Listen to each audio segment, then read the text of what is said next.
My name's Aaron. Welcome back to my channel. How are you? I am fantastic and doing really well.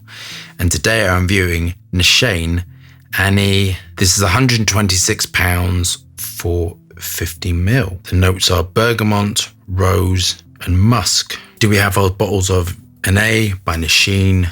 Are we engaged with our high self? Let's get testing. So I tested this range before last year. Beautiful weighty packaging, but we're not here to review packaging. Sugary sweet. This is ethyl maltol combined with lemon and bergamot, ginger. I know bergamot really well. This is bergamot heavy. Very sweet. Smells like sweets. So I know this range is made in Turkey, so I'm expecting it to be built like a Middle Eastern sort of perfume. So I'm expecting it to be crazy heavy. The projection of this is crazy.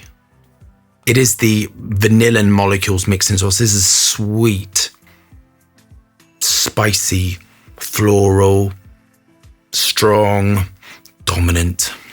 Absolutely. You kind of know what I'm going to say. Hedione, Icy Super, and Broxin, which is the basis of modern perfumery. And it's brilliant. Those three things are allergen free and can be dosed quite high. This has got clean white musk, and what you're smelling with all that sort of sweetness is ambretolide. And ambretolide smells cold, clean. It gives cleanness in a formulation. And you're smelling that for all that kind of stuff. It smells a little bit spicy. There's like a sweet, spicy plum nature to it. It's getting a little bit more palatable in the dry down, if I'm kind of honest with you. There's something about it I don't like.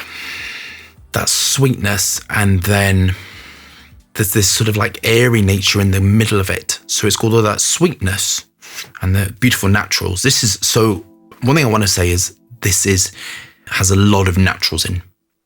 So this is absolutely going to change on everyone's skin, and this is going to morph and change as it dries down on the skin. So this is going to act differently on kind of everyone. But that sort of cleanness through the middle, I kind of don't really like, if I'm kind of going to be very honest with you.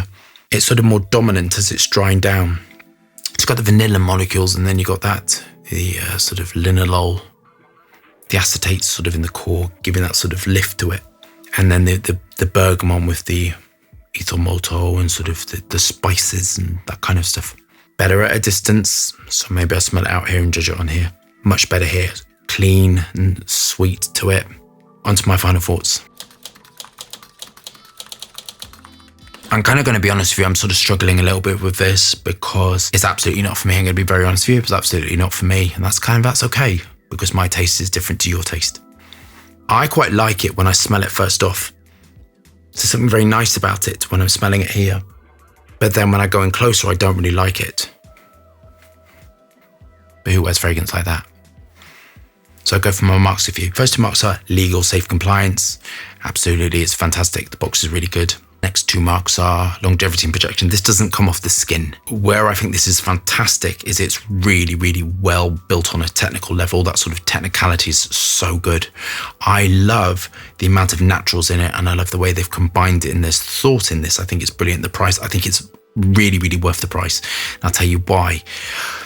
The fixatives, all that sort of technical stuff are expensive. The amount of naturals in this is expensive. This is not a cheap formulation. You can just tell this smells expensive. Do I like it? I don't like it. That's just really personal, if I'm kind of honest with you. It's not for me, but I do kind of like it. I'm sort of really sort of stuck. And I think that's like art, where sometimes you smell it and kind of don't like it. And then it's got that sort of addictive quality in formulations, which has the vanilla compounds, the ethyl maltol, kind of all that stuff to it. It can create sort of like an addictive sort of quality, and it's a little bit quite addictive. It's quite nice. So I kind of keep going backwards and forwards. I mark an 8 out of 10. I think it's phenomenal perfumery. I think it's worth the price. I think it's excellent. This would make a brilliant signature fragrance. It's very unisex, radiant clean. It smells expensive. It does not smell cheap at all. It's not drying down nasty, but it's kind of not for me. That's okay. What's the end of it? Is the end of these reviews? So if you like that review, thumbs up and subscribe for more fascinating, interesting content. Lots of moving hands, lots of fragrance reviews. Hope you're staying safe and well, and I'll see you soon.